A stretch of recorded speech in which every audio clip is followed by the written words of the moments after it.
Ang pinakamagandang regalo na siguro na maaaring matanggap ng isang mag-asawa ay mabiyayaan sila ng supling na mabubuo mula sa kanilang pagmamahal.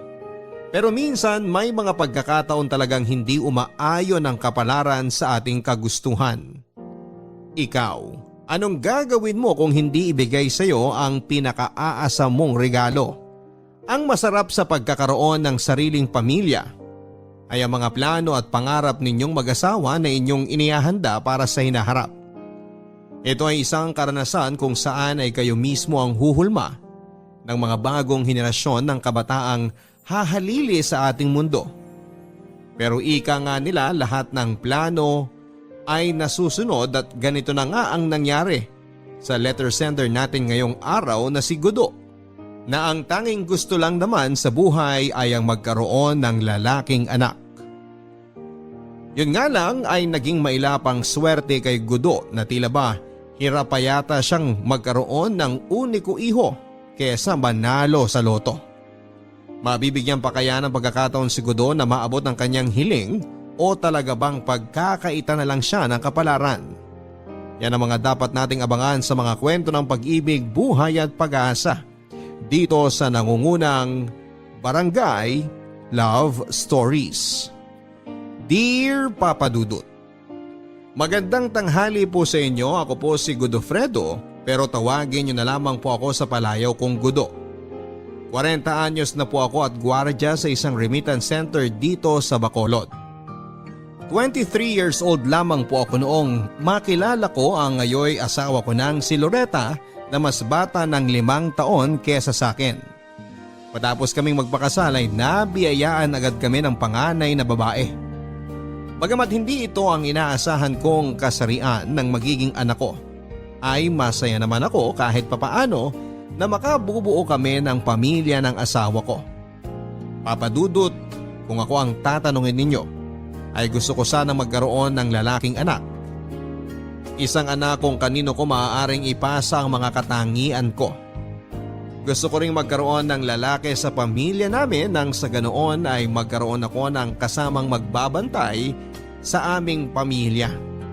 Yun nga lang ay naging mailap sa akin ang kapalaran. Sa ikalawang pagbubuntis ni Loretta ay babae ulit ang iniluwal niya. Napag-usapan naman namin dati ng asawa ko na 3 lang ang magiging anak namin. Alam kasi naming mahirap ang buhay ngayon at naniniwala kaming kapag ayaw mong mas lalong malubog sa hirap ay huwag kang manganak ng marami. Yon ang orihinal naming plano kaya pinangako ko kay Loretta na kapag lalaki na ang pangatlo ay titigil na kami. Lumipas ang 2 taon ay muling nagdalang tao si Loretta. Hindi mapagsidla ng excitement ko noon, Papa Dudut, dahil malaki ang tiwala kong lalaki na ang susunod naming anak. Palagi ko kasing ipinapanalangin sa Panginoon na sana'y bigyan na niya ako ng anak na lalaki. Sa totoo nga niyan, Papa Dudut, ay nagpahula pa ako kung ano ang magiging kasarian ng anak namin at ayon nga sa manghuhula ay ibibigay na raw sa akin ang sa wakas ay matagal ko nang hinihiling.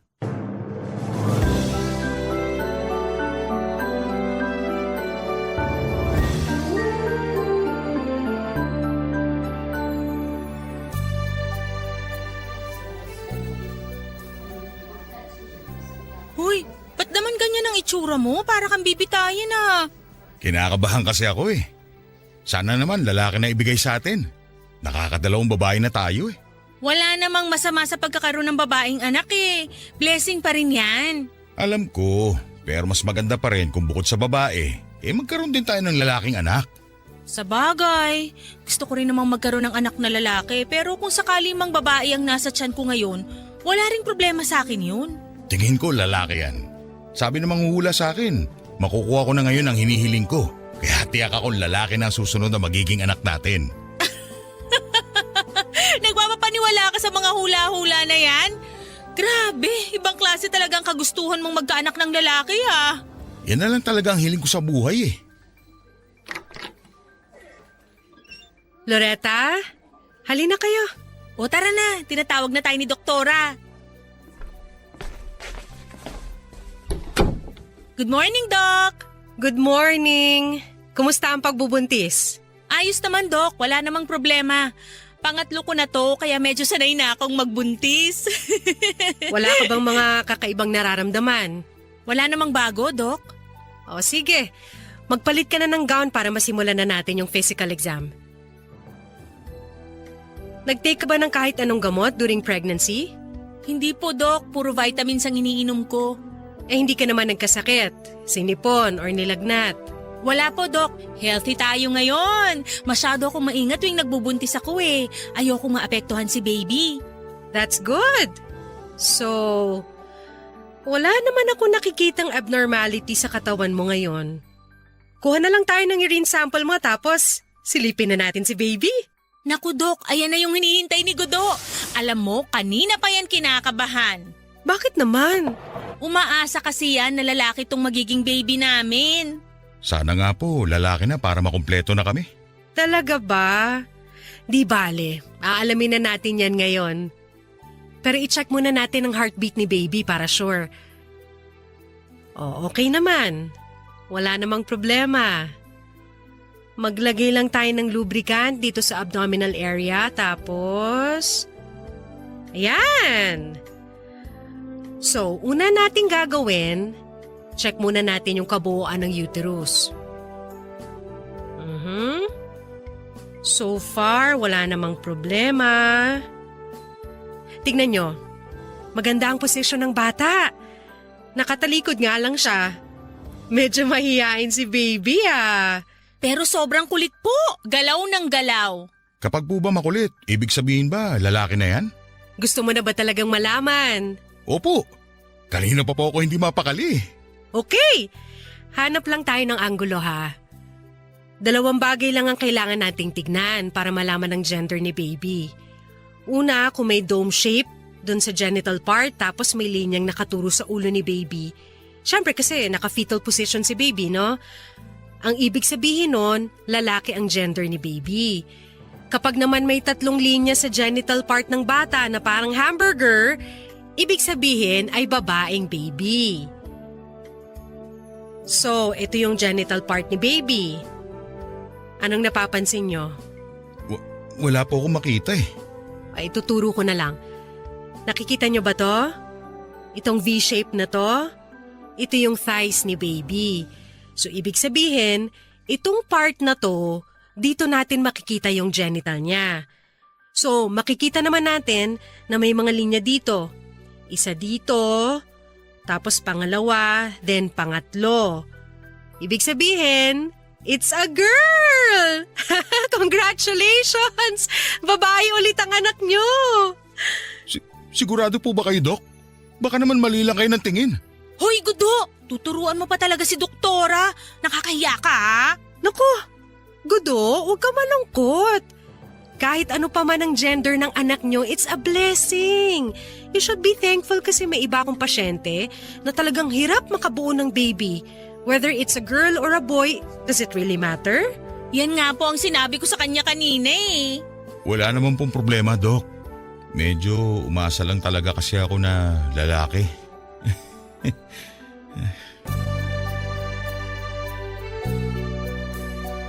Papadudot, aaminin ko na sobrang nadismaya ko nang malamang babaeng muli ang anak namin. Wala naman akong problema sa babaeng anak pero sana naman kahit isa lang ay mabigyan ako ng anak na lalaki. Gusto ko ng lalaki dahil gusto kong merong magpatuloy ng apelyido ko na sa pagtagal ng panahon ay unti-unti nang nawawala. Isa pa ay nasanay na rin akong puro kababaihan ang nasa paligid ko. Lumaki kasi akong walang ama at tanging ang nanay ko lamang ang nag-aruga sa amin kasama ang 3 kong kapatid na puro rin mga babae. Mabuti nga sa pamilya namin ay pinanganak ako para ituloy ang pangalan ng tatay ko. Alam kong nangako ako kay Loretta na tama na ang 3 anak pero nakiusap ako sa kanya na mag-try pa kami ng 1 beses. Sa tipikal na pamilyang Pilipino naman ay karaniwang 4 talaga ang nagiging anak ng mag-asawa. Siguro naman ay kakayanin pa rin namin silang buhayin kapag nagdagdag pa kami ng 1 pa. Sa pagkakataong ito ay malakas na talaga ang kutob kong lalaki na ang kasunod ng 3 dahil ganun din ang nangyari sa pamilya namin. Matapos ipanganak ang 3 ate ko ay ako naman ang sumunod na lumabas. Pumayag naman si Loretta sa hiling ko, Papa Dudut. Pero sinigurado namin na merong at least 2 years na age gap ang mga anak namin para hindi kami mahirapan kapag nagsimula na silang mag-aral. Mahirap kasing pag-aralin ng mga bata lalo na kung magkakasunod lang sila. Maganda rin na magkaroon tayo minsan ng family planning para hindi tayo nito kagatin pabalik pagdating ng panahon. Mabilis na lumipas ang taon at dumating na nga po ang hinihintay naming araw. Muling nabuntis si Loretta. Nang mga panahon na yon ay 2 na kaming nananalangin na sana ay lalaki na ang lumabas, Papa Dudut. Sure na talaga ako na lalaki na ang lalabas. Sa sobrang confident ko nga po ay hindi na namin tinanong sa OB ni Loretta kung ano ang kasarian ng anak namin. Dahil gusto naming magkaroon ng gender reveal party. Gusto naming i-celebrate ang pagkakaroon namin ng uniko iho. Inutang ko pa nga ang ginastos namin para sa gender reveal party na idinaos namin noong kabuwanan na ni Loretta. Lahat ng yun ay tinuro sa akin ng aming mga pamangkin. Okay guys, wala na pong maingay. Nandito na ba ang lahat? Kung nandito na tayong lahat, oras na para sa pinakihintay nating gender reveal. Pwede ko bang tawagin dito sa harap sina Loretta at Godo? Sigurado ka dito, Boyong, ha? Ikaw, kapag nagkamali ka ng piniling kulay, kawawa ka kay Gudo. Huwag kang mag-alala. 2 beses ko tong pinakonfirm kay Doktora Lopez. Ano bang gagawin namin? O eto, may tig-isa kayong lobo. Sa loob niyang balon na yan, nakalagay yung kulay na magiging anak nyo. Siyempre kung pink, ibig sabihin ay babae ang anak nyo. Tapos blue naman kung lalaki. Sana naman lalaki na to. Ewan ko na lang kung hindi pa ako pagbigyan inutang ko lang tong pinanggastos ko para sa gender reveal na to Ikaw Loretta, ano sa tingin mo ang kasarian ng anak nyo? Sana lalaki. Gusto ko na rin ng lalaki Sa bagay, halos lahat naman na nandito, lalaking inaabangan Excited na ako. Game na! Papuputokin ko na to! Sandali lang. Dapat sabay kayo. Bibilang ako ng 3 Tapos sabay nyo paputukin yung balon. Ready na? Ready! Okay! Isa! 2! 3! Tatlo! Puto ka na! Babae na naman? Langya naman Godo! Saan ka pupunta? Godo, sandali lang! Hoy! Ano bang problema mo? Pinagtitripan yata ako ng kapalaran Buisit naman!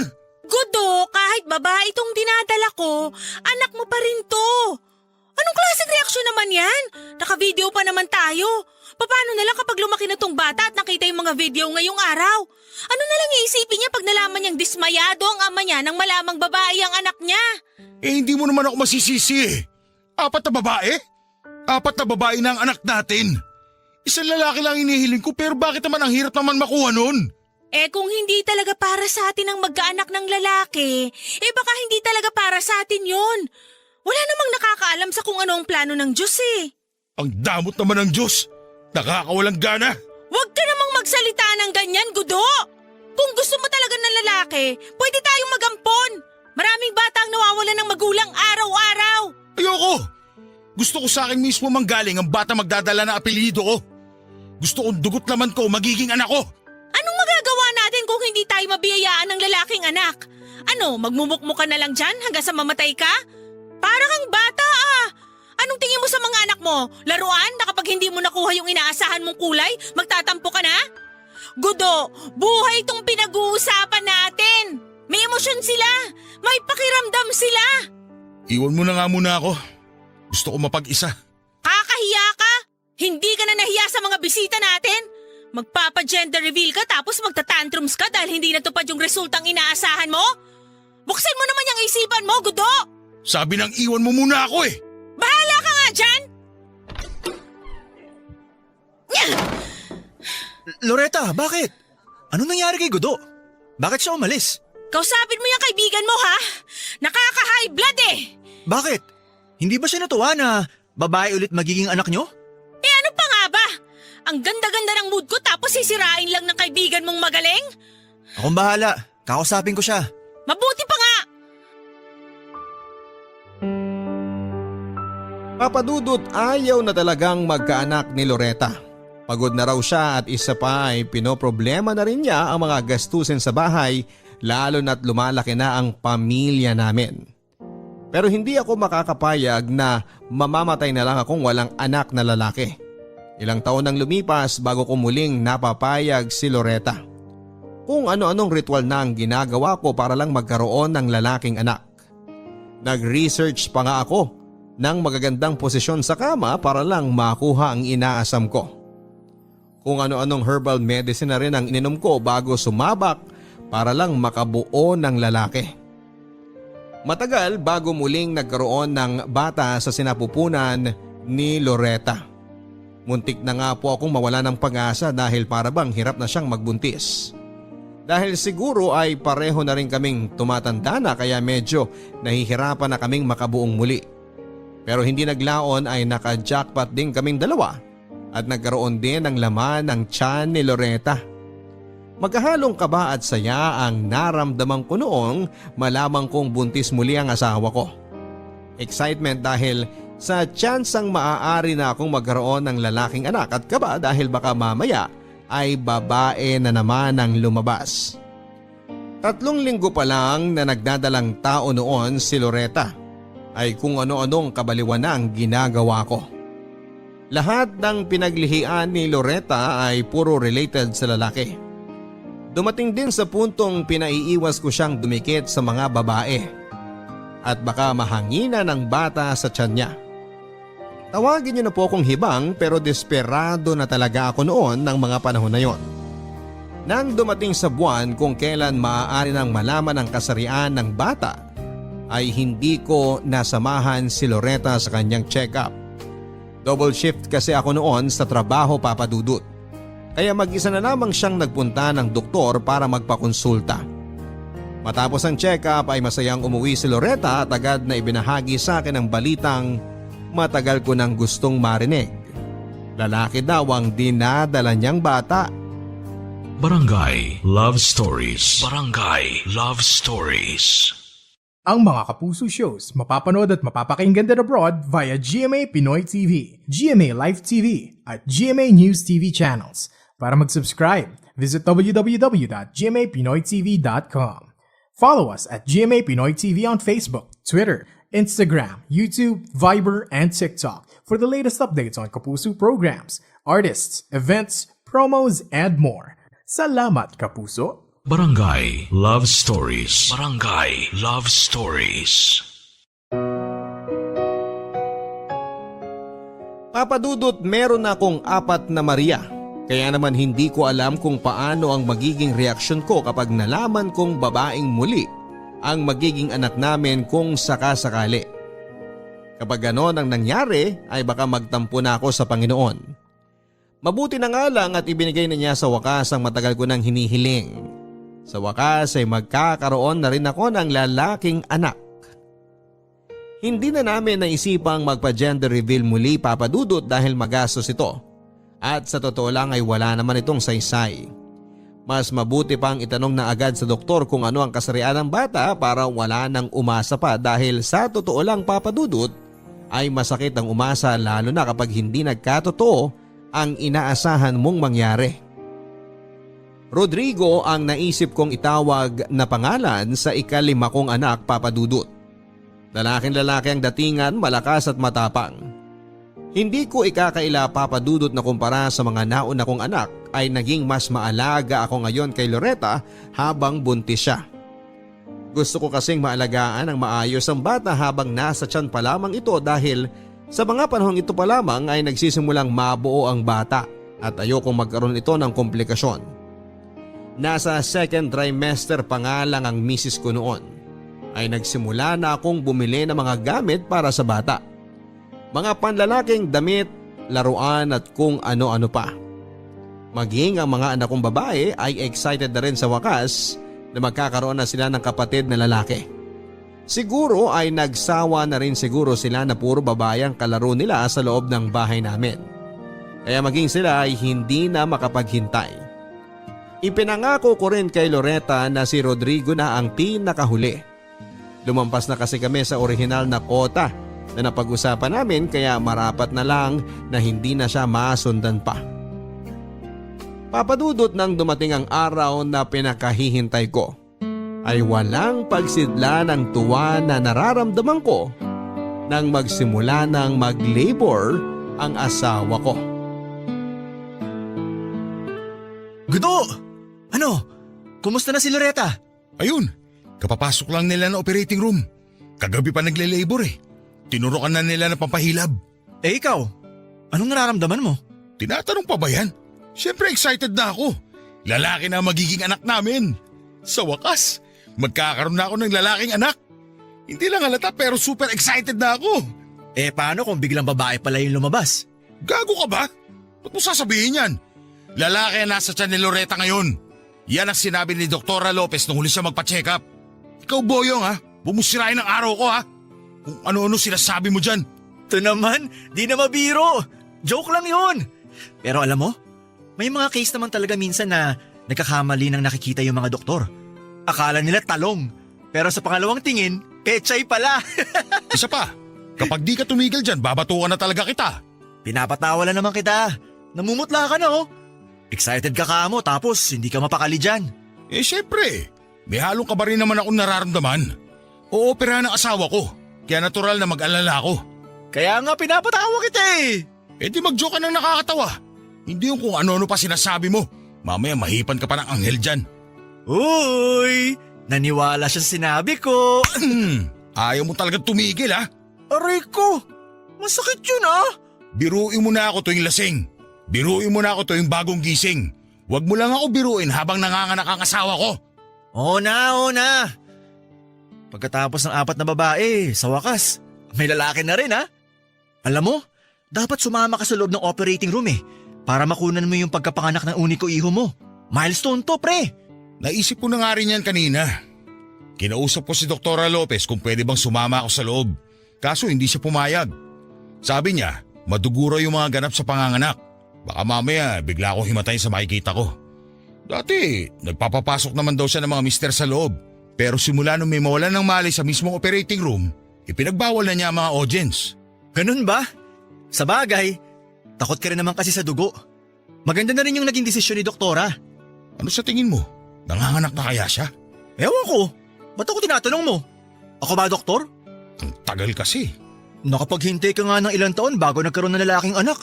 Yun lang paglabas niya, hindi mo mahintay? Grabe rin no? Ang tagal ko hiniling to. Para na nga akong tanga sa dami ng mga ginawa ko para lang magkaanak ng lalaki. Kung kani-kaninong santo na nga ako nagdasal para dyan. Alam mo, tingin ko dahil yun sa na-research kong posisyon sa kama. Medyo mahirap yung pwesto na yun. Pero baka yun ang naging dahilan ng pagkakaroon namin ng lalaking anak. Gusto mo ituro ko sa'yo? Sus, wag na. Kontento na kami ng asawa ko sa 4 na anak. Mamaya, mabigyan pa kami ng kambal eh. Alam mo namang parehong may kambal sa linya ng pamilya namin. Hindi na namin afford na magkaroon ng isa pang anak. Naghihirap na nga kami. Mas papahirapan pa ba namin buhay namin? Ako nga nakalima na eh. Di bale, hindi ko naman hayaang magutom ang mga anak ko. Ginusto ko to, kaya kailangan kong gawin ang responsibilidad ko bilang ama. Ang mahalaga, may lalaki na akong anak. Woo! Thank you, Lord! Oh, narinig mo yun? Ayan na si Rodrigo!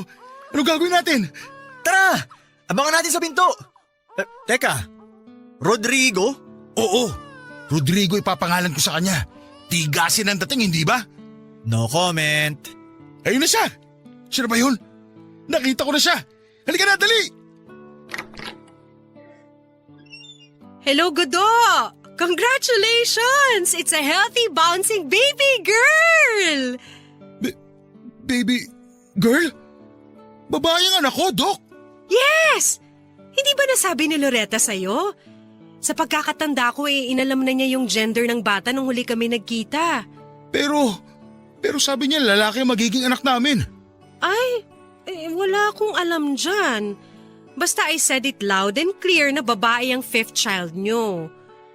Siguro nagkamali ka lang ng dinig. Gusto mo ba makita yung bata? Binibihisan lang ng mga nurse. Dok, labas lang ako sandali. Kailangan ko lang magpahangin.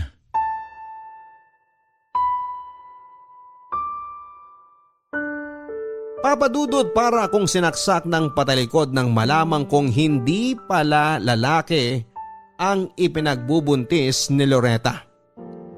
Hindi ko makuha kung ano at bakit nagawa niyang magsinungaling sa akin, gayong malalaman at malalaman ko pa rin naman sa huli kung ano ang dinadala niya. Pinaasa niya lamang ako at umasa naman ako. Sobrang nasaktan ako sa ginawa sa akin ni Loretta, Papadudot. Ginawa niya akong tanga. Alam naman niyang sobra-sobra ang kagustuhan kong magkaroon ng lalaking anak at nagawa pa niya akong lokohin. Habang nagpapagaling ng sugat si Loretta ay umiwas na muna ako sa kanya. Mainit pa ang ulo ko noon at ayaw ko namang awayin ang asawa ko habang nakakonfine siya. Nang makauwi kami sa bahay ay doon ko lang nilabas ang sama ng loob ko. Sawa na raw siyang makita ang dismayado kong mukha tuwing napag-aalaman kong babae ang anak namin, kaya raw niya nagawang magsinungaling. Nakuha ko naman ang punto ni Loretta, Papadudut. Malamang ay sobrang stress na siya dahil hindi niya maibigay ang gusto kong kasarian ng anak namin. Siguro may kasalanan din ako dahil masyado akong tutok sa pagkakaroon ng anak na lalaki, sa puntong hindi ko na naisasaalang-alang ang nararamdaman niya. Pati na rin ang nararamdaman ng anak namin.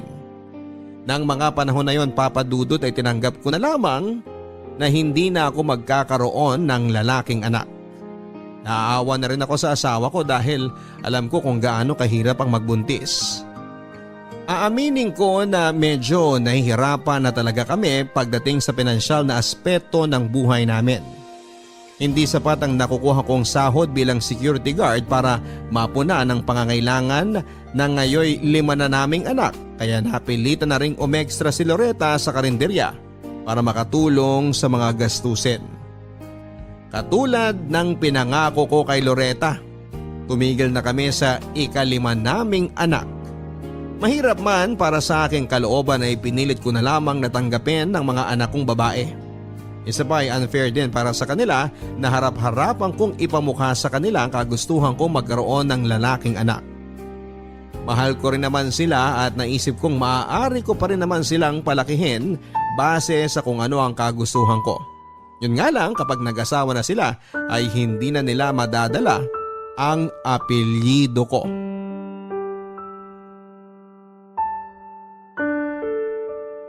Ano, isa pa? Gabi na pare. Baka hanapin na ako ni misis niyan.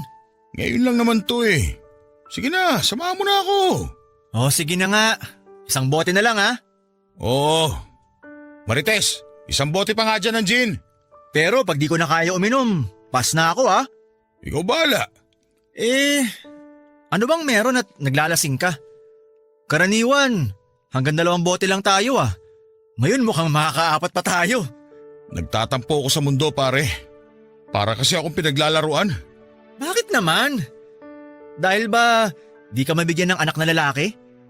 Yan pa rin ba pinoproblema mo hanggang ngayon? Gusto mo, hiramin mo muna yung isang binata ko. Gago! Pag binigay mo sa akin yun, di ko na ibabalik. Ay, wag na pala. Pero seryoso, umaasa ka pa rin ba ng lalaking anak? Akala ko ba nakapag-usap na kayo ni Loretta na last na yung bunso nyo? Yun nga eh. Nangako ko sa kanya na hanggang 5 na lang talaga kami. Ramdam ko na rin kasi yung bigat sa bulsa eh. Lalo na nag-aaral na yung 3. Tama yan. Huwag niyo nang pahirapan ang buhay niyo pare. Mahirap maging mahirap. Kapag ipinagpilitan mo pa yung gusto mo, kayo na mismo nagbabaon sa sarili niyo sa kahirapan.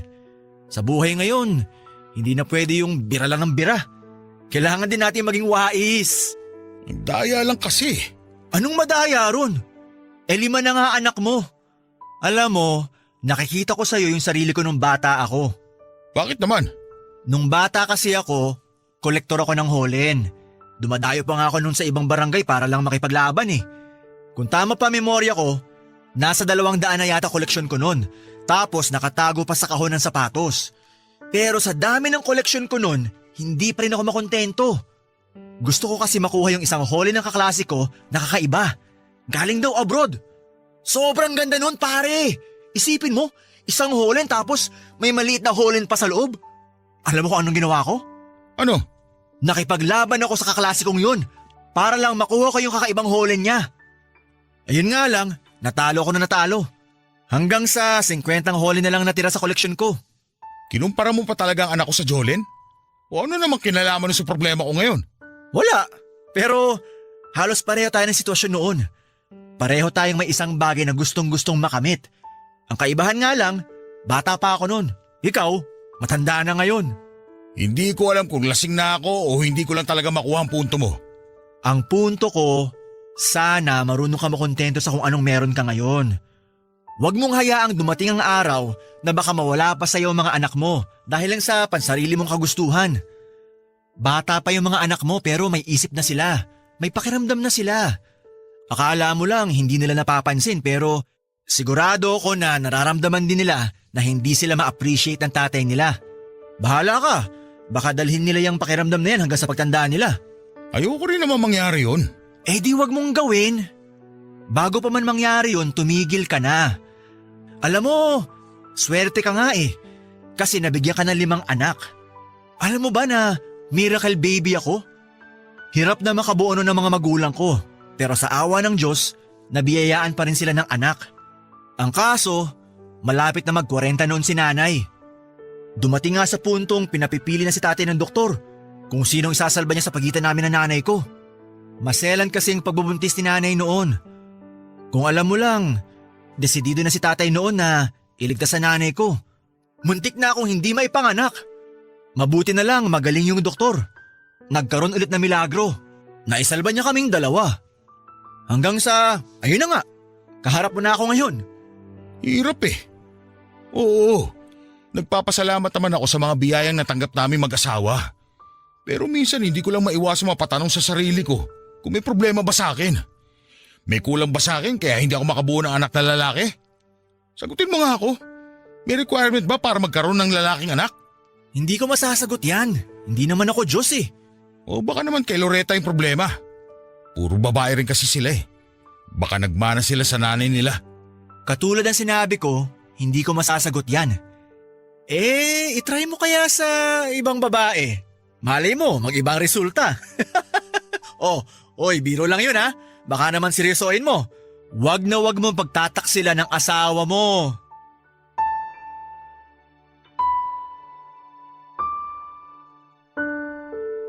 Papadudod alam kong biro lang naman ang mga sinabi ni Boyong na kapag sinubukan ko sa ibang babae ay baka nga may chance akong magkaroon ng lalaking anak. Simula noong marinig ko ang ideyang yon ay hindi na po ito naalis sa isipan ko. Paano nga kaya kung totoo ang sinasabi ni Boyong? Hindi imposibleng mangyari yon dahil baka nga ibang babae lang ang kailangan ko para maibigay ang hinihiling ko.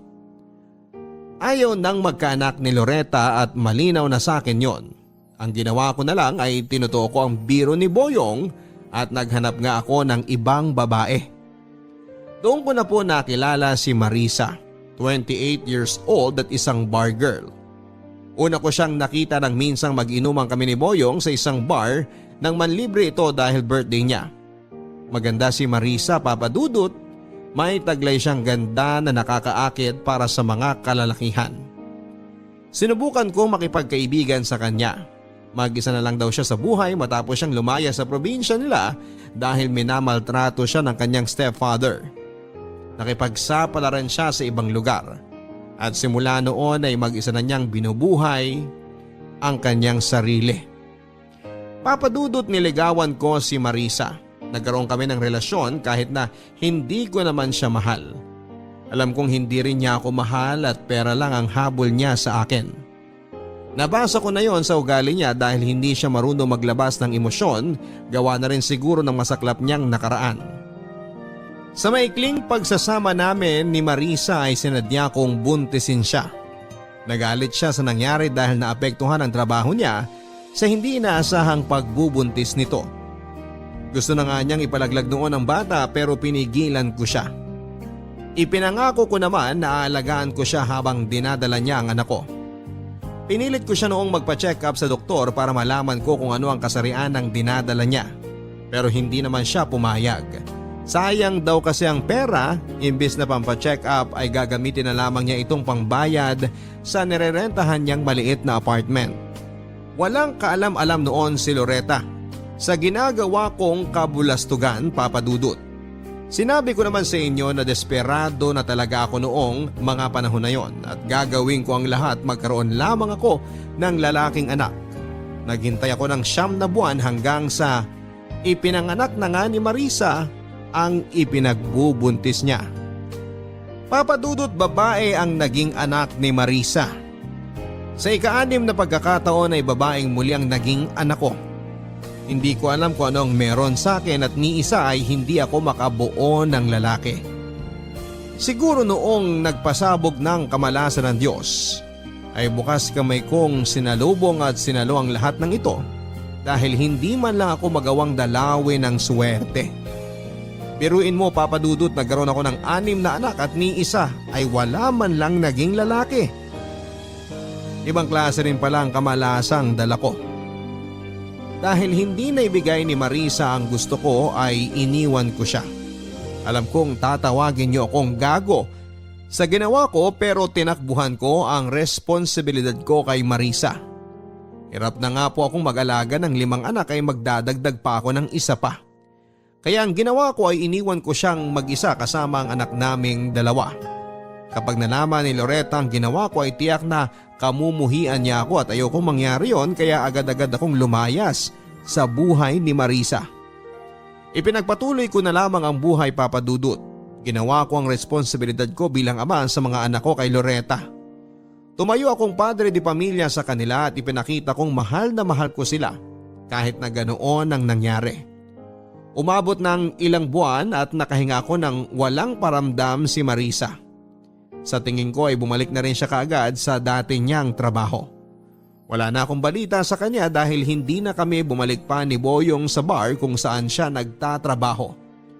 Bukod kay Marisa ay si Boyong lang ang nakakaalam sa ginawa ko, Papa Dudut. Noong una ay pinagsabihan niya ako na kasalanan ang ginawa ko. Hindi siya pabor sa plano ko pero wala rin naman siyang nagawa na. Nabulag na lang talaga ako noon sa pansarili kong kagustuhan sa puntong hindi ko na naisip kung ano ang tama at mali. Kung akala ko ay nakaligtas na ako mula kay Marisa, mali ako ng inakala. Dahil isang gabi bigla na lang siyang nagpakita sa harap ng aming bahay, dala-dala ang anak naming 2. Gudo, kakain na! Wow! Sarap naman ang ulam. Tao po! Gudo, nandito ka ba? May tao yata. Ako na titingin. Mauna na kayong kumain.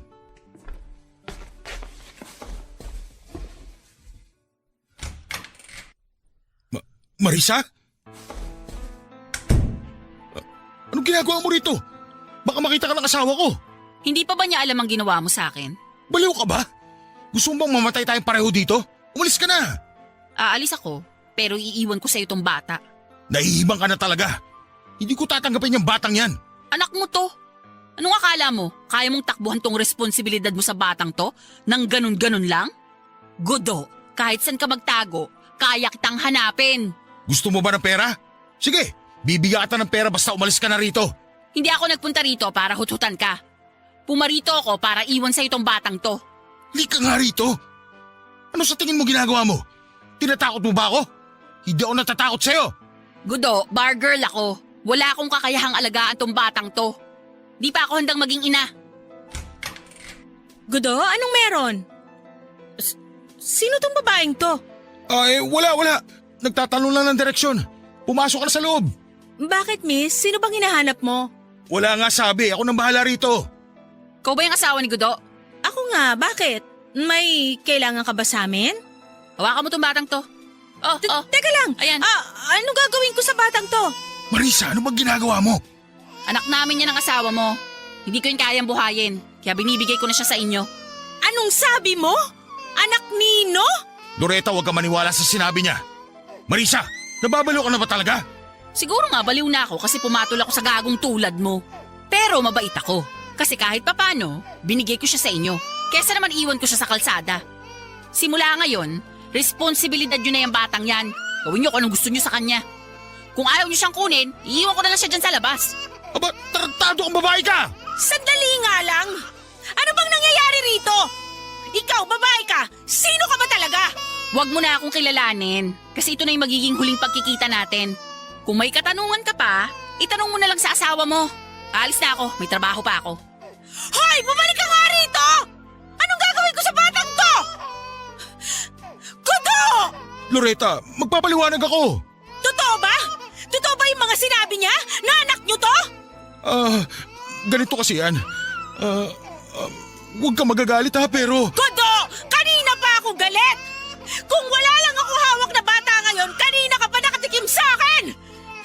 Ngayon, ipaliwanag mo lahat ng nangyari bago lumamig ang pagkain sa lamesa! Loretta, nagbakasakali lang naman ako na baka magkaroon ako ng lalaking anak kapag sinubukan ko sa ibang babae. Hindi ko naman siya babae. Hindi ko siya minahal. Hindi ko siya kabit. Kung yan man ang iniisip mo. Walang hiya ka! Walang hiya kang lalaki ka! Kailangan mo talagang bastusin pagkababae ko? Ano? Gusto mong ipagmukha sa akin na hindi kita kayang bigyan ng anak? Pues para malaman mo, kahit hindi mo ipamukha sa akin, Gudo, araw-araw kong sinisisi ang sarili ko na hindi ko maibigay ang gusto mo! Araw-araw kong tinatanong ang kakaya kong magbuntis kung bakit hindi ako magkaanak na lalaki! Gudo! Halos mabaliw na ako sa kaiisip ng rason kung bakit! Alam mo ba ako anong feeling nun?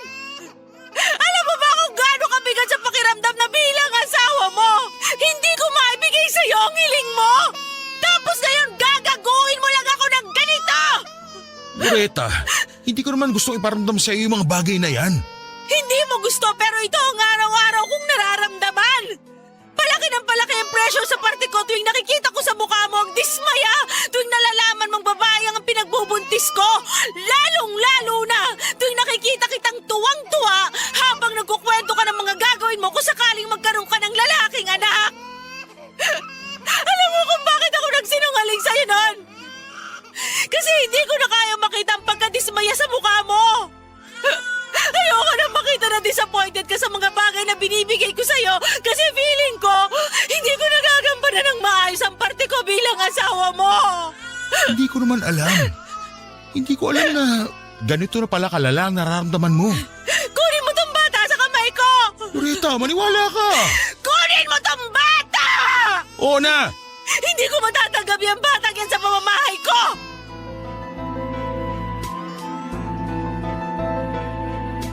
Sa huli ay wala rin kaming ibang nagawa ni Loretta kundi tanggapin sa tahanan namin ang naging anak namin ni Marisa. Alam ko ang ugali ni Marisa. Kayang-kaya niyang iwan ang bata sa lansangan hanggang sa mapilitang kaming kunin na lamang ang bata. Ganoon na nga po ang nangyari. Kinupkup namin ang anak ko sa labas. Noong unay hindi magawang alagaan ni Loretta ang anak ko na hindi naman ang galing nga sa kanya. Pero di kalaunan ay unti-unti rin niyang natanggap ang bata. Pinalitan namin ang pangalan nito at isinunod sa mga kapatid niya na mayroong Maria sa pangalan. Itinuring namin na ika-6 naming Maria bilang tunay na anak. Kailanman ay hindi na namin pinaalam sa bata na anak lang siya sa labas. Kung sa pagtagal ng panahon ay unti-unti ring minahal ni Loretta ang produkto ng aking kataksilan ay iba naman ang naging trato sa akin ng asawa ko. Kapansin-pansin ang pagbabago ng pakikitungo niya sa akin. Hindi siya gaanong nagalit sa ginawa kong pagtataksil pero ramdam na ramdam ko ang puot nito sa akin. Hindi na kami gaanong sweet sa isa't isa katulad ng dati. Hindi na rin siya gaanong concern sa akin katulad ng pag-aalaga niya sa akin noong nagsisimula pa lang kami bilang mag-asawa. Papadudot sa totoo lang, ay mas gusto ko ngang nagwala na lang sana siya. Sana ay nilabas na lang niya ang galit niya kesa naman kinikimkim niya ito. Niwala man lang akong ideya sa kung ano ang tumatakbo sa isip niya. Parang anumang oras ay pwede siyang sumabog kapag nagkaroon ako ng kaunting pagkakamali.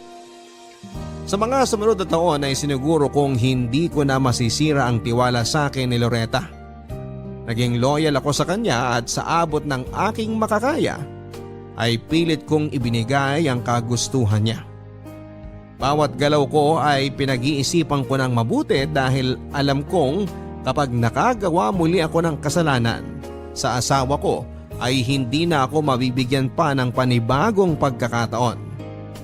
Papadudod kung kailan tanggap ko na ang kapalaran ko. Kung kailan sapat na sa akin ang 6 na babaeng anak ko ay saka naman kami nagkaroon ng hindi inaasahang pangyayari sa buhay namin. Muli pong nabuntis si Loretta. Gudo! Sorry, kababasa ko lang ng text mo. Ngayon na pala manganganak si Loretta? Nabigla rin kami. Akala namin next week pa siya manganganak. Bigla yatang napaaga. Alam mo, parang nangyari na to noon. Dito mismo sa pwestong to. Naalala mo pa ba? Oo, nung nagsinungaling sa akin si Loretta na lalaking anak namin, dito tayo naghintay nun. Oo nga. Parang kailan lang no? Pero tingnan mo, nandito ulit tayo. Naghihintay na naman sa pampito mong anak. Grabe! Akala ko ba last na yung panlima? Yun naman talagang original na plano eh. Kaso wala tayong magagawa, nangyari na eh. Tibay mo rin eh. Ang masasabi ko na lang sa'yo, good luck sa mga gastusin. Alam mo na ba magiging gender ng anak mo? Baka mamaya, babae na naman yan ha? Kung babae yan, alam na. Sinumpa ka talaga ng langit. Wala eh. Pareho naming hindi alam ni Loretta kung babae ba o lalaki yung bata. Walang-wala rin kami ngayon eh. Kaya wala na kaming pambayad sa check-up. Sabi ni Loretta vitamins lang naman ang kailangan. Total, nasanay na siya magbuntis. Hindi na raw niya kailangan magpatingin sa doktor. Kaya hindi na namin nalaman kung babae ba o lalaki ang baby. So, wala kayong idea? Ang exciting naman. Ito ang matatawag mong totoong gender reveal. Ano namang nararamdaman mo ngayon? Manhid na ako dyan. Ayoko nang umasa. Kung lalaki man ang ibigay sa akin, syempre matutuwa ako. Kung babae naman, syempre matutuwa pa rin ako. Talaga? Kung alam ko lang, paniguradong lihim ka diyang umaasa na sana lalaki ang lumabas. Syempre kasama na yan sa mga iniisip ko. Kahit hindi ko ipagsigawan, may parte pa rin sa utak ko na umaasa na sana. Sana nga. Magtiwala ka lang pare. Lalaki na yan, panigurado. Magdilang anghel ka sana. Alam mo kung bakit hindi lalaki yung lumabas nung huli? Bakit? Ayaw siguro niya sa pangalang Rodrigo. Baliw. Ang ganda kaya ng pangalang yan. Ayaw mo bang gawing junior? Godofredo Jr. O diba? Mas magandang pakinggan? Dapat lang ipangalan mo siya sa'yo kasi matagal ka nang umaasa sa pagdating niya. Ewan ko. Pag-isipan ko na lang kapag lumabas na yung bata. Pwede rin namang ipangalan mo siya sa akin. Sunny Boy. Boyong for short. Di ba mas astig? Pwede ba tumahimik ka na muna? Mas lalo akong kinakabahan kapag naririnig ko boses mo eh. Ito naman? Pare, Ayan na, langya pare. Pati ako kinakabahan ah. naiihi na nga ako eh. Nasaan na ba si Doc? Ang tagal naman niyan lumabas. Doc, kamusta mag-ina ko? May good news ako sa'yo. Ano po yun? It's a boy! Finally! Talaga? Totoo ba yan, Doc? Congratulations! Thank you, Doc! Thank you, Lord! Salamat po! Maraming salamat! Uy gago, ba't ka umiiyak? May lalaki na ako, pare! May lalaki na ako! Oo, narinig ko. Sa wakas, congrats!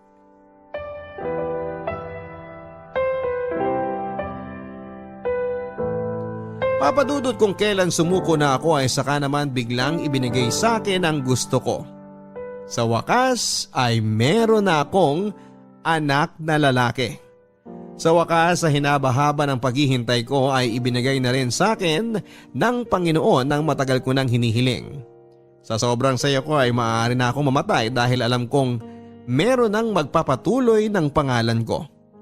Sobrang pag-aalaga ang ginawa ko sa bago naming bunso na katulad ng pangako ko ay pinangalanan kong Rodrigo.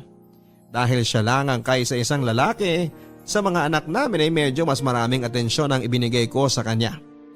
Hindi ko man sinasadya ay medyo naging bias ako pagdating kay Rodrigo na minsan ay nagiging dahilan kung bakit nakakaramdam ng selos ang mga ate niya.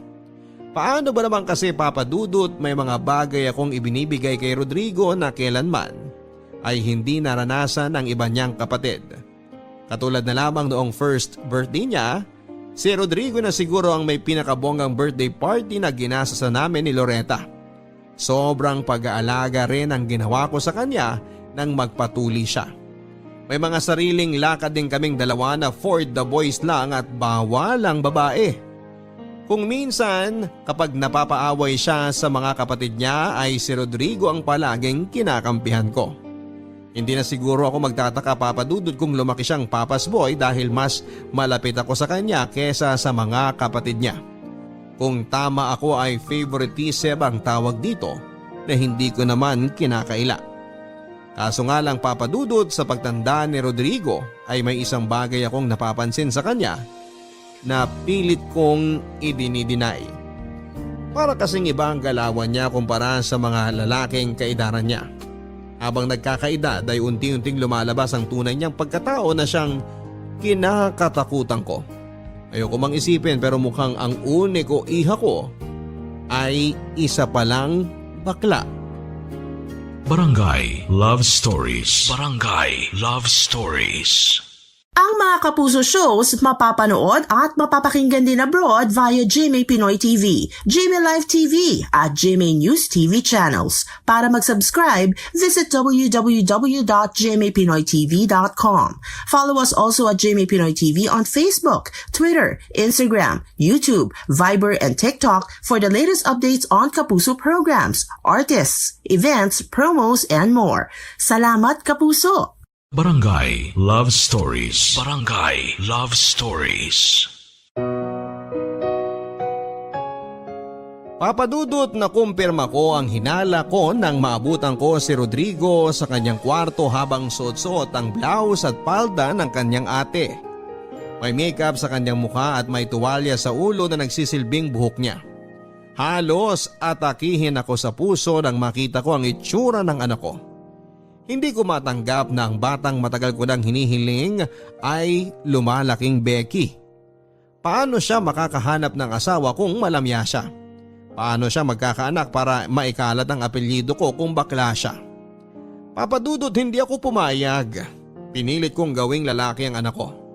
Tinuruan ko siya sa mga larong panlalaki. Tinuruan ko siyang magkumpuni ng mga bagay. Pinilit ko siyang makipaglaro sa mga batang lalaki sa lugar namin. Hindi ako makakapayag na magiging bakla ang anak ko. Dahil sa mga ginawa kong ito ay unti-unting nalayo ang loob ni Rodrigo sa akin. Kung dati kaming dalawa ang sanggang dikit, ngayon ay iniwasan na niya ako. Kung minsan ay nagtatago na nga siya tuwing dumarating ako sa bahay sa takot na baka pagalitan ko siya. Aaminin ko, Papa Dudut, na talagang napagalitan ko si Rodrigo. Lalo na tuwing nakikita ko siyang lalamya-lamya at naglalaro ng mga laruang pambabae ng kanyang mga ate. Hindi ko alam kung dahil ba napapaligiran siya ng mga kababaihan kung kaya siguro naging bakla siya. Pero imposible namang mangyari yon dahil lumaki rin akong puro babae ang nasa paligid ko. Minsan nga ay napaisip din ako kung may pagkukulang ba ako sa anak ko. Sobra-sobrang atensyon na nga ang ibinibigay ko sa kanya para lumaki siyang maayos pero ganito pa rin ang kalalabasan niya. Siguro ang pinakamalala ng nangyari sa amin ay nang minsan ko siyang maabutang sumasayaw. Mas malambot pa ang katawan niya kesa sa mga sex bomb dancers. Hoy! Lang yung bata to. Anong ginagawa mo? Ano yung suot-suot mo? Nakapalda ka ba? Walang iya ka. Halika nga rito. Hoy Rodrigo! Bumalik ka rito! Guto! Anong sinisigaw-sigaw mo dyan? Gabing-gabi nagsisisigaw ka dyan? Nakita mo ba ginagawa ng anak mo? Lecheng bata yun. Suot-suot yung damit ng ate niya habang sumasayaw sa harap ng salamin. O ano ngayon? Ano ngayon? Loretta, lumalaking bakla yung anak mo tapos tatanungin mo kung ano ngayon? May problema ka ba sa bakla? Ano ngayon kung bakla si Rodrigo? Wala akong anak na bakla. Hindi ko hinintay na matagal na panahon yung batang yan para maging bakla. Huwag mo ngang nilalang lang ang anak ko.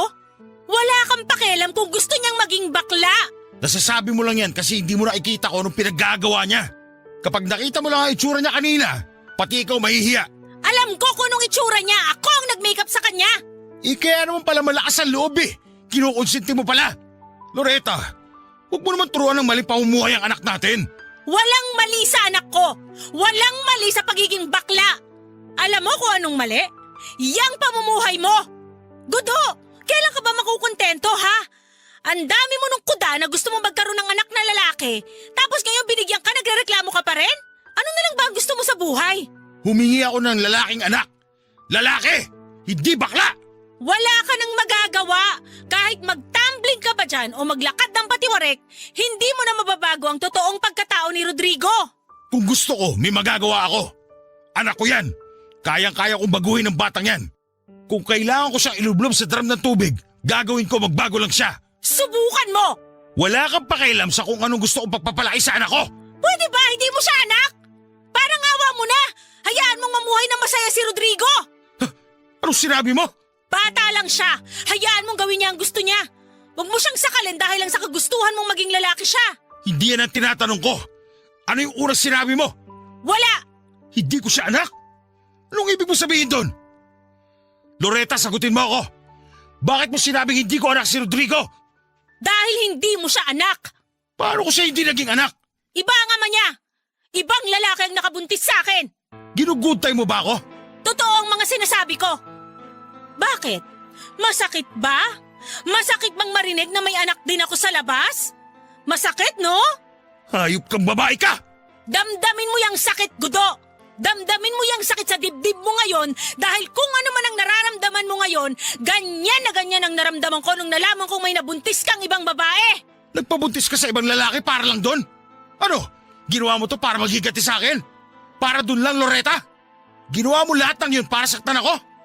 Niloko mo ako hindi lang isang beses kundi 2 beses. Pinaniwala mo akong anak ko si Rodrigo. Pinaasa mo ako na sa wakas may anak na akong lalaki. Yung pala hindi ko siya anak. Pinatikim ko lang sa'yo kasalanan ginawa mo. Ano? Masaya ka na? Masaya ka na ngayon nakabawi ka na? Walang yan naman, Loretta. Sino? Sinong ama ni Rodrigo? Hindi mo na kailangang malaman. Hindi rin naman niya alam na may anak kami. Pasalamat ka, mahal kita. Kung hindi, baka napatay na kita ngayon. Hindi nagagana sa akin yung pananakot mo. Hindi ako takot sa'yo, Gudo. Ikaw ang nauna, gumanti lang ako. Ngayon, kung hindi mo matatanggap ang anak ko, mabuti pang lumayas ka na rito. Dalawa lang naman ang pagpipilian mo eh. Tatanggapin mo si Rodrigo ng tulad sa pagtanggap ko sa anak mo sa labas. O umalis ka na lang sa bahay namin. Desisyon mo yan.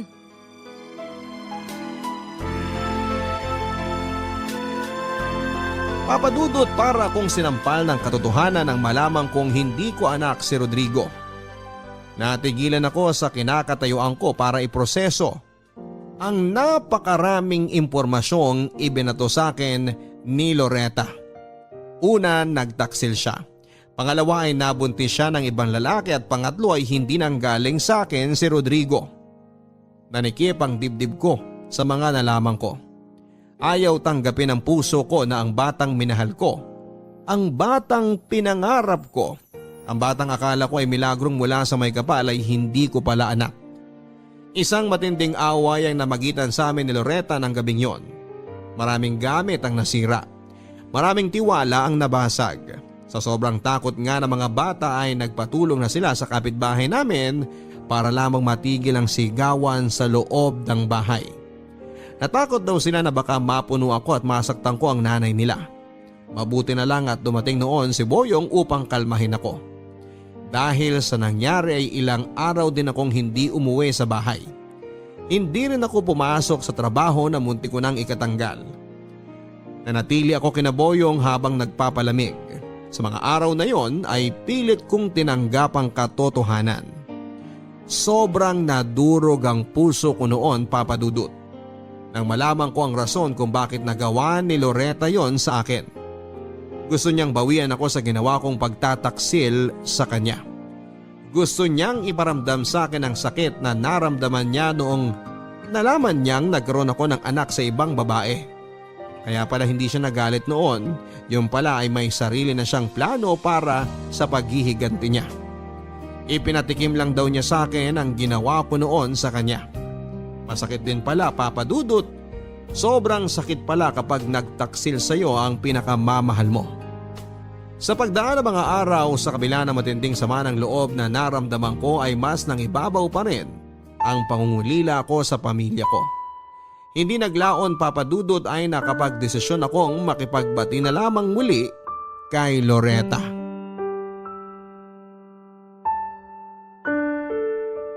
Bakit mo ba ako dinala dito, Boyong? Napag-utusan lang ako eh. May gusto kasing kumausap sa'yo. Sino?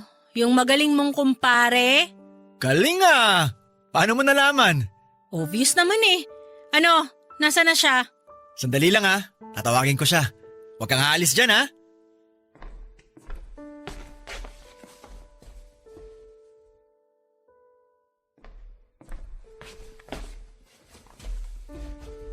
Loretta, Sabihin mo na ako anong gusto mong sabihin. Naantay pa ako ng mga anak natin. alam ko marami akong pagkakamaling nagawa. Marami akong kasalanan sa'yo. Mapapatawad mo ba ako sa lahat ng nagawa ko sa'yo? Paano kita patatawarin? Humingi ka na ba ng tawad? Yun lang naman ang hinihintay ko sa'yo eh. Gusto kong mag-sorry ka sa ginawa mong pagtataksil sa akin. Pero wala akong narinig ni isang sorry mula sa'yo. Sa sobrang taas ng pride mo, sa sobrang makasarili mo, ni hindi mo man lang magawang humingi ng tawad sa akin? Kaya nga ako nandito ngayon para gawin yan. Gusto kong humingi ng tawad. Gusto kong humingi ng paumanhin. Tama ka, naging makasarili ko. Sa sobrang kagustuhan ko magkaroon ng lalaking anak, hindi ko na naisip kung anong nararamdaman mo, pati na rin ang mga anak natin. Loretta, sorry. Hindi naman kita sinisisi na hindi tayo nagkaroon ng lalaking anak eh. Kailanman, hindi ko ibinaling sa iyo ang sisi. Kailanman hindi ko inisip na may pagkukulang ka. Hindi ko naramdaman yun. Sa totoo nga niyan, ako pa dapat na magpasalamat sa iyo dahil pinagbigyan mo ako sa mga hiling ko kahit na alam kong pagod ka na. Yung nagawa ko kay Marisa, sobrang pinagsisisihan ko rin yun. Hindi ko inisip na maaapektuhan ka sa ginawa ko. Sorry na, hindi ko isinaalang-alang ang feelings mo. Mula sa puso ko, Loretta. Sorry. Mapapatawad mo ba ako sa mga nagawa ko sa'yo? Alam mo, Godo, mahal kita eh. Sa sobrang pagmamahal ko sa'yo, ako yung natakot nung pinapili kita. Natakot ako na baka mas piliin mong iwan kami ng mga anak mo. Natakot ako na mawala ka sa buhay namin. Natakot ako kasi alam ko masasaktan ako. Hindi lang naman ikaw ang may kasalanan sa ating dalawa eh. Malaki rin ang naging kasalanan ko sa'yo. Niloko kita, pinaasa kita, ginamit ko ang pangarap mo para makaganti sa'yo sa nagawa mo sa akin. Kaya sorry din. Pero sana tanggapin mo ng buong puso kung ano man ang pagkatao ng mga anak natin. Kay babae man sila, o bakla, o maging tomboy. Sana tanggapin mo sila dahil ikaw ang tatay nila. Pangako yan. Makakaasa ka na mamahalin ko ang mga anak natin, katulad ng pagmamahal ko sa'yo. Hindi ko rin naman sila kayang iwan eh. Hindi ko kayo ipagpapalit dahil lang sa pansarili kong interes. Alam mo, habang nasa bahay ako nila Boyong at malayo sa inyo, doon ko lang napagtanto ang kahalagahan ninyo. Ngayon, gets ko na yung point sa akin ni Boyong tungkol sa mga jolen niya. Masyado akong sumugal sa puntong muntik na kayo mawala sa akin. Walang yung Boyong yun. Marunong din naman pala magbigay ng advice ang gago. Ibig bang sabihin yan, tanggap mo na si Rodrigo? Sa totoo lang, aaminin ko baka mahirapan ako pero willing naman ako matuto. Willing akong tanggapin siya. Hindi man agad-agad pero gawin nating one step at a time. Kahit naman nalaman kong hindi siya nanggaling sa akin mahal ko pa rin yung batang yun eh. Okay sa'yo kahit magdamit siya ng pambabae? Kahit magsuot ng makeup? Hindi ba masyado pa siyang bata para dyan? Siguro hayaan na muna natin siyang sumayaw sayo o kumending-kending dyan. Pero yung mga bagay na tulad ng pagsusot ng makeup, pwede bang wag muna? Ayoko nga payagang mag-makeup ang mga ate niya eh. Kaya dapat pati rin siya. O sige, may punto ka naman. Basta ayoko nang marinig na iniinsulto mo siya dahil bakla siya. Palitan mo na yung mindset mo na masama ang maging bakla. Pang-itis kopong-kopong pa yung pag-iisip na ganyan eh. Katulad nga ng sinabi ko, unti-unti matatanggap din natin yan. Pero hindi mo pa nasasagot yung tanong ko. Nano? Kung pinapatawad mo na ba ako? Hindi na kailangang sagutin yan. Kaya nga ako nandito, di ba? Sinusundo pa lang ako ni Boyong, alam ko na kung anong mangyayari. Hindi ko na kailangang sabihin pa na pinapatawad kita kasi sa simula pa lang, napatawad na kita. Ako, napatawad mo na ba ako? Oo naman. Kaya nga kita pinasundo kay Boyong eh. Ay nako, Gudo. Ano na lang ang mangyayari sa atin pag wala si Boyong? Kaya nga love na love ko yung taong yun eh. Kasi marami na rin siyang naitulong sa pamilya natin. Pare, totoo ba? Love na love mo ako? Kasi, love na love din kita eh. I love you, pare.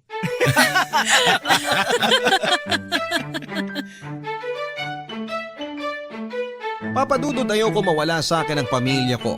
Ayokong talikuran ang mga anak ko at hindi ko man masyadong naipadadama sa kanila. Pero mahal na mahal ko ang mga anak ko.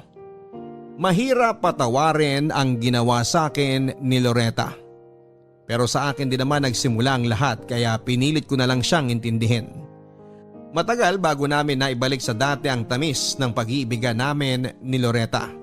Dahil aminin man natin o hindi ay pareho naming sinira ang tiwala namin sa isa't isa.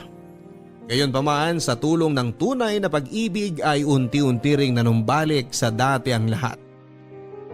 Kahit hindi ko totoong anak si Rodrigo ay wala pa rin nagbago sa pagmamahal ko sa kanya. Totoong anak pa rin ang turing ko sa kanya. Hindi naglaon ay tinanggap ko na rin kung ano ang totoong pagkatao niya. Mahirap naman talaga kasing ipilit sa isang tao ang mga bagay na hindi naman niya kayang gawin kaya naman ipinagpasa Diyos ko na lamang ang lahat. Kung gusto niyang maging babae katulad ng mga ate niya ay wala akong karapatang pigilan siya. Ang magagawa ko na lang ay suportahan siya at gabayan na hindi makatapak ng ibang tao. Ang pangarap ko naman na maipagpatuloy ang panibagong henerasyon ng apelyido ko ay itinapon ko na lamang sa basurahan. Wala na akong pakialam kung mawala man sa libro ang apelyido ko. Ang mahalaga ay masaya ang mga anak ko. Masaya ang asawa ko, masaya at buo ang pamilya namin. Papadudot, ipinagmamalaki kong sabihin sa inyo na meron akong 7 Maria at ipinapangako ko sa inyo na gagawin ko ang lahat para lang maibigay sa kanila ang maayos at masayang buhay. Hanggang dito na lamang ang kwento ko at ang tanging advice ko lamang sa lahat ng tagapakinig ngayong araw ay sana makontento tayo sa kung ano man ang ibinigay sa atin ng Panginoon. Mahalin natin ang mga anak natin dahil sila ang regalong bigay sa atin ng may kapal. Muli magandang araw po sa inyong lahat, ang inyong forever kapuso at kabarangay, Gudo. Blessing ang bawat bata na dumarating sa buhay natin. Kaya naman sana huwag tayong madismaya kung ano man ang kalabasan nila dahil para na rin natin kine-question ang bigay sa atin ng Diyos. Tama nga ang sinabi ng kabarangay nating si Gudo na dapat ay matuto tayong makontento sa kung ano man ang meron tayo. Imbis na madismaya ay dapat ngang magpasalamat tayo dahil isipin nyo na lamang ang mga bagay na meron tayo ngayon ay maaaring wala sa iba. Always be grateful mga kabarangay at laging tandaan na saka lang natin makakamit ang tunay na kasiyahan kapag nakontento na tayo sa buhay. Hanggang sa muli, ako po si Papa Dudut sa mga kwento ng pag-ibig, buhay at pag-asa.